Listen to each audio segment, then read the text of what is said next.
Madame la présidente, madame la ministre, monsieur le président de la commission des lois, mes chers collègues, la proposition de loi de Jean-Yves Roux et de nos collègues a une ambition simple.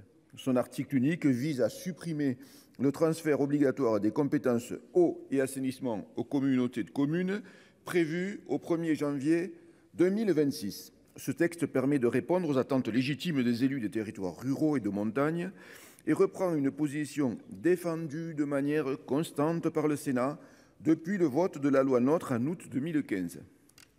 Vous le savez, en matière d'eau et d'assainissement des eaux usées, le gouvernement a brutalement remis en cause la liberté des communes par le biais de simples amendements déposés à l'Assemblée nationale lors de l'examen du projet de loi NOTRe.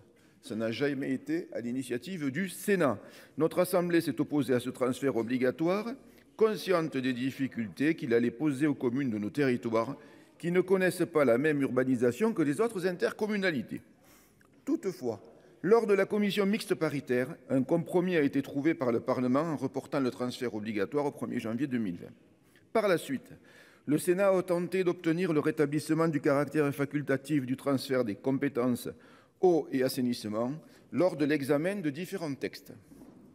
En effet, dès janvier 2017, le président Retailleau a déposé une proposition de loi visant à rétablir le caractère optionnel du transfert des compétences eau et assainissement aux communautés de communes et d'agglomération.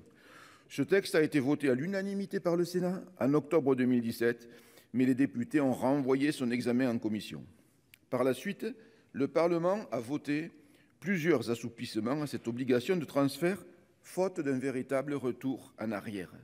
Avec la loi Ferrand-Fesneau du 3 août 2018, le Parlement a voté le report de la prise des compétences eau et assainissement au 1er janvier 2026 pour les communautés de communes.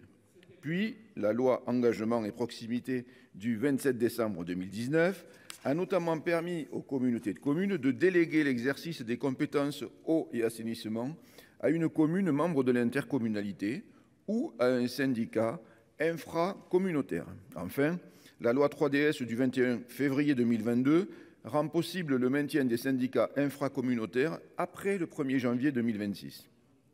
Ces différents aménagements n'offrent toutefois qu'un semblant de liberté aux communes car ces derniers sont limités dans le temps ou dans leurs conditions de mise en œuvre. Cette situation doit donc évoluer rapidement car, nous le savons bien, l'échéance du 1er janvier 2026 est proche et elle risque d'avoir un effet cliquet. En outre, les arguments qui justifient la suppression du transfert obligatoire sont toujours d'actualité. On peut notamment évoquer le risque d'augmentation du tarif de l'eau et de l'assainissement, une perte de connaissance des réseaux et une inadaptation du périmètre administratif de l'intercommunalité à la réalité géographique et hydrique des communes concernées. C'est quelque chose que nous avons maintes fois rappelé, mais quand on est des élus ruraux, on sait très bien que les communautés de communes, eh bien, elles ont une géographie administrative. En aucune façon, ce n'est une géographie physique. L'eau ne s'écoule pas forcément du début de la communauté de communes à la fin. Ça n'a rien à voir. On l'a maintes fois dit lors de nos diverses auditions. Il existe aussi une absence de volonté de nombreuses communautés de communes d'exercer ces compétences. Beaucoup de présidents de communautés de communes, et je vous rappelle juste que le Sénat a voulu que nous puissions avoir des communautés de communes à 5000 habitants, eh bien, tous les collègues que je connais, j'étais moi-même président de communauté de communes, n'en veulent surtout pas. N'est-ce pas Mathieu Mathieu Darnaud, qui a été un petit peu partout sur le territoire national et avec lequel j'ai beaucoup aussi travaillé. Au 1er octobre 2022, moins de 30% des communautés de communes exercent la compétence liée à l'eau et moins de 50% sont en charge de l'assainissement collectif. Il est évident que les territoires où la mutualisation de ces compétences est pertinente l'ont déjà fait depuis plusieurs années, et ce, sans attendre que la loi NOTRe le leur impose. Au surplus, l'idée selon laquelle l'intercommunalisation de la compétence eau permettra de faire diminuer le taux de fuite des réseaux ne nous semble absolument pas sérieuse. Ce n'est pas parce qu'on va basculer la compétence à l'interco que le taux de fuite va s'améliorer. D'abord parce qu'il n'y a pas de fonds de concours supplémentaires qui arriveront, ou qui arriveraient à la communauté de communes. C'est quelque chose qu'on ne peut pas admettre. Et d'autre part, on sait les uns et les autres que plus on est près, et de nombreux exemples de soi-disant mutualisation nous le prouvent aujourd'hui, plus on est prêt, plus on est efficace. Les communautés de communes n'auront pas davantage de financement que les communes, donc de sorte que le transfert de cette compétence n'aura pas d'effet réel, si ce n'est aucun effet sur la diminution de ces fuites. C'est pourquoi l'intention qui anime la proposition de loi de Jean-Yves Roux a emporté la complète adhésion de la Commission, qui a néanmoins souhaité améliorer le caractère opérationnel du dispositif du texte au bénéfice des communes qui souhaitent conserver ou retrouver l'exercice des compétences eau et assainissement.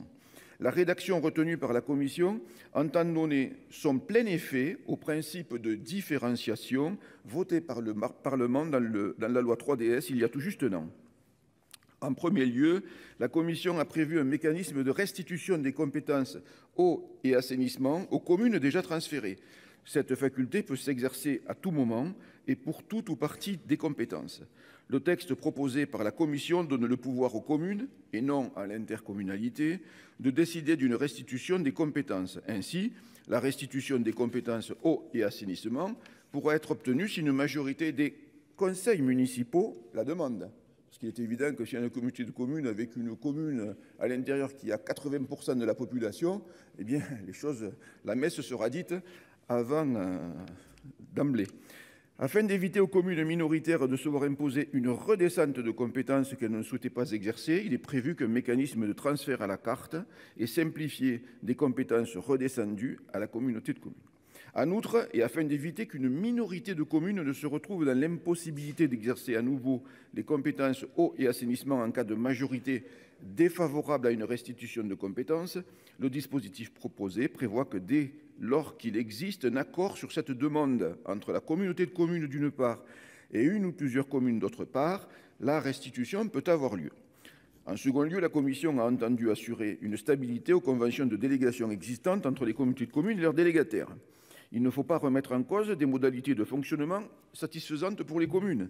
Néanmoins, dans l'hypothèse d'un changement du titulaire de l'exercice des compétences eau et assainissement, en raison d'une restitution de ces dernières à la commune, le texte de la Commission prévoit la possibilité pour la commune de mettre fin à la convention de délégation avant son terme, dans le but de la renégocier, d'assurer une restitution effective des compétences aux communes ou de modifier le périmètre des syndicats délégataires. En troisième lieu, la Commission a choisi de créer un mécanisme dérogatoire de délégation de compétences plus souple que le droit commun.